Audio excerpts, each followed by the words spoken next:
Look, hey, why do I know that my time coming up? Out of my mind, all my time ain't enough. Stayed on my grind many times, I was stuck. Had to wax the rail, rip betray out like I'm young, cause I am in the scenes I got. Little more to give y'all than the people I'm not. Step foot in the game, young lives change, Hate them more cause I'm up and I don't even What it is, YouTube? It's your boy Ray Ray TV, and today we have some MJV animations. 3 True Food Delivery at Night animated horror stories. In the video in the description down below. Let's get this video started.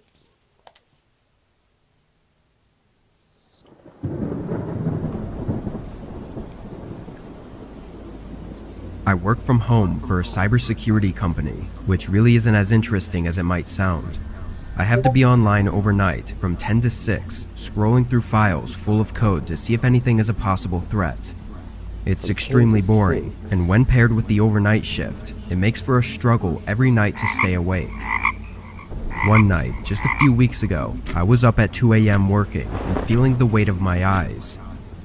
I pushed through the sleepiness for a while, checking my phone over and over, hoping the time had somehow skipped forward. At 2:40 though, I took a break and decided to order some food to get myself some fuel for the remaining 3 hours of my shift. I opened up Uber Eats, and my only real option was Taco Bell, so I sent in an order and got up to get something to drink. Alright, let me get a hard shell taco. Do not get the wings. Light on. I woke up some more and realized it was raining outside. I looked out the front window and was surprised at how hard the rain was coming down, given I had been so oblivious to it while working. Like, where is this frog coming My from? first thought was how I just ordered for delivery, and I felt really bad for basically making someone run through the rain for my own convenience. Maybe I checked my phone and saw the order was already received, so I sat on the couch and waited for them to show up. After about 10 minutes, I was notified that they had picked up the order, so I watched the map on Uber Eats as the car made their way across the town and eventually into my neighborhood. Once they were a minute away, I put my phone down and opened up the front door so we could make the exchange as quickly as possible. I stood at the open door, staring at the end of the road where they should have been coming from, but another 5 minutes went by without seeing any cars. I picked up my phone again and checked, but on the map, their car was still in my neighborhood, and when I zoomed in, I realized they were right around the corner, just before the turn onto my street. I looked outside again, but didn't see any lights from their car. My rightful reaction was that they probably had the wrong house, or couldn't see the address numbers through the rain, so I tried calling them. A few rings, then they rejected it. I tried again, but had no luck. Unsure of what exactly was going on, I stayed at the door and waited. I want to say 5 more minutes went by before I tried to contact them again. I called, and this time it rang for a while, but then they answered. I asked where they were and if they needed help finding my house, but as I listened for their response, all I heard from their side was the crackling sound of rain pouring down. After another few seconds, I hung up. Feeling really weird about that call, I checked the map one more time. At first, it hadn't updated, but when it did, it showed them right outside my house. I checked the windows and saw nothing, but knowing they were walking around in the rain like this was giving me a really bad gut feeling. I closed the door. Lock your Made it a few steps down the hallway before a loud knock shook the front door. I carefully looked through the peephole. A man in a gray hoodie was pacing around on the porch. His head was on a swivel, like he was checking for any onlookers as he waited anxiously for me to answer. Uber Eats delivery, he yelled, but nowhere did I see a bag with my food. I stayed in place, not answering or making any sounds. Hey, bro, the man got increasingly more hectic with his movements and called out several more times. Then, he suddenly pressed himself up against the door, blocking my view as I heard a few dull scrapes on the wood, before he quickly ran to the side of my house and disappeared in the rain. I called the cops, but his car was already gone, and from what I was told, he was using a scam account. What car? A couple days went by with nothing else to report on, until I noticed a small scratch on my front door. It was an X, but it didn't look like it was made for me to see. It was more hidden, like a personal indicator for something. It could have just been a fluke to scare me, but I still painted over it to conceal whatever that marking was supposed to mean. That night still leaves me with an uneasy feeling in my gut, especially since he had some sort of sharp object in his hand as he waited for me to open the door. So he knew what he was gonna do. Part of me is still convinced that that won't be my last encounter with him. Man, wasn't it? Going with this frog here. It wasn't even that scary.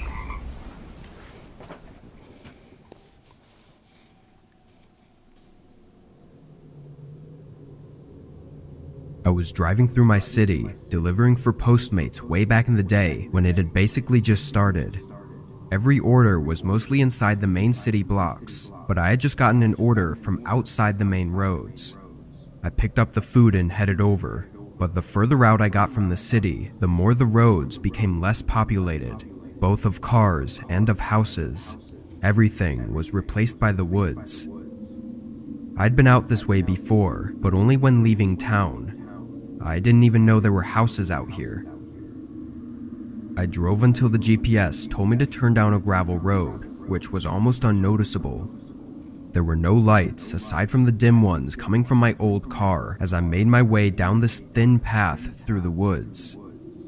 It was much longer than I expected, taking a whole minute to reach the house.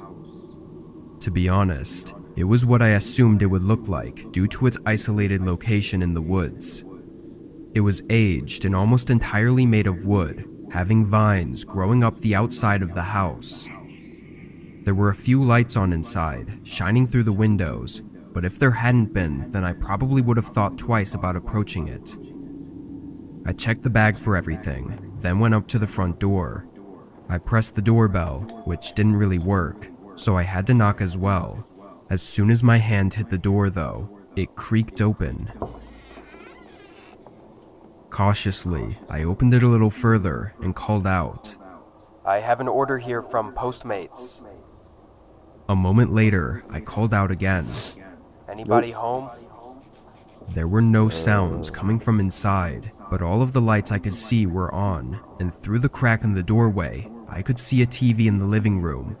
It was playing, but was muted. I don't know how else to really explain my thoughts, but the vibes were just off, and I knew something was wrong turn about around this. and go back. I turned and went back to my car, getting in and starting to do a U-turn. Right away, I felt a problem. The steering was stiff, and my car was struggling to move through the gravel, feeling extremely bumpy and jittery. I got out, and my face went cold when I saw that my front tire was flat. I then moved my eyes over to the other tires, and every one of them was flat as well. Not just a little deflated, but completely flattened. My stomach dropped, instantly knowing this was a purposeful act. Run! In that moment, my mind was everywhere. What terrified me was that I didn't know whether someone put something on the path, or if someone had come up while I was at the house and done it behind my back.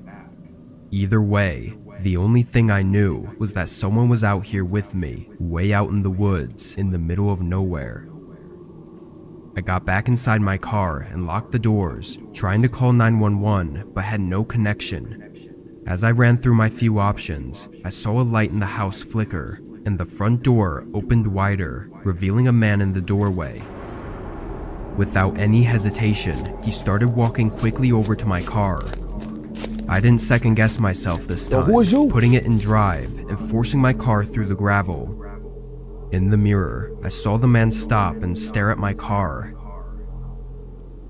Once I was on the main road, I took it more carefully, driving slow to keep from damaging my car until I got enough signal to call 911. But what unfolded afterwards was equally as terrifying. That house was owned and lived in by a single mother with 2 kids, all of which said they were at the house sleeping in their rooms at the time I claim this happened at. They never ordered anything, or saw any man, or even found anything missing in their home. I don't know if they were in on it somehow, or if they were just as much a victim as I was. Why the man ordered food to the house and slashed my tires still doesn't make sense to me though. The only thing I've thought of is that maybe he was planning to do something horrible to that family, and I was going to be set up somehow to take the fall for it, due to my presence at the property at the exact time it would have been committed. It may be a He was gonna murder stretch, you. but if that's true, then me getting away might have saved more lives than just my own. He was gonna murder you.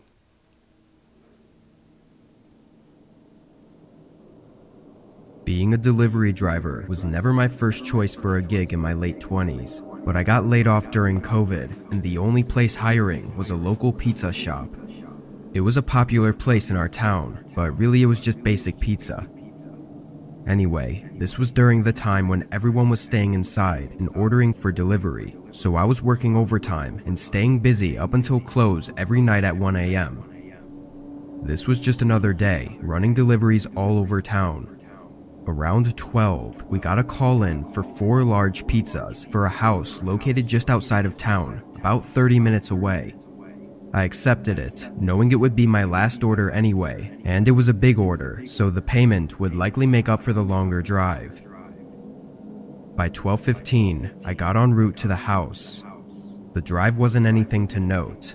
All the roads were empty and nobody was outside due to the mandatory lockdowns going on. When I got to the address though, I was immediately confused. There was a driveway with a large open gate, looking like it belonged to a large mansion of some kind, but at the end of the driveway was nothing. It was just a dead end with forest all around, except not far off in the trees was a glowing light. I pulled in and parked in the middle of the driveway and got out. Now standing outside, I could see more clearly that it was a campfire or bonfire of some kind, and I could hear a group of people talking. After a moment, a figure stepped in front of the glowing light from the fire and waved at me, like he was inviting me to bring over the pizzas. It goes without saying that this was not normal in any way, but seeing them wave me over and hearing the group of people gave me more than enough reason to believe it was just a bunch of college kids hanging out.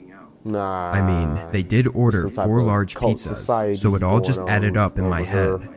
I don't trust I it. got the pizzas from the back seat and left the headlights on better have as a I pistol. started walking off You the better driveway tax and the into the heat. trees. Going A few over more there. people showed up in the light as I got closer, all watching me walk toward them.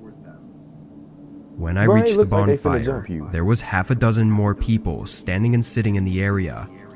Strangely, none of them seemed happy that the pizza was here, and there was nothing else around in the yard.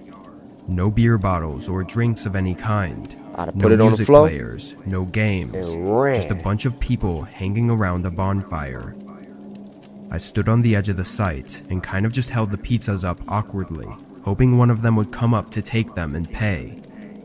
A second later, a man walked over and took the boxes, handing them off to someone else. The whole eerie feeling of this place was getting to me, making me more uncomfortable with every second that passed.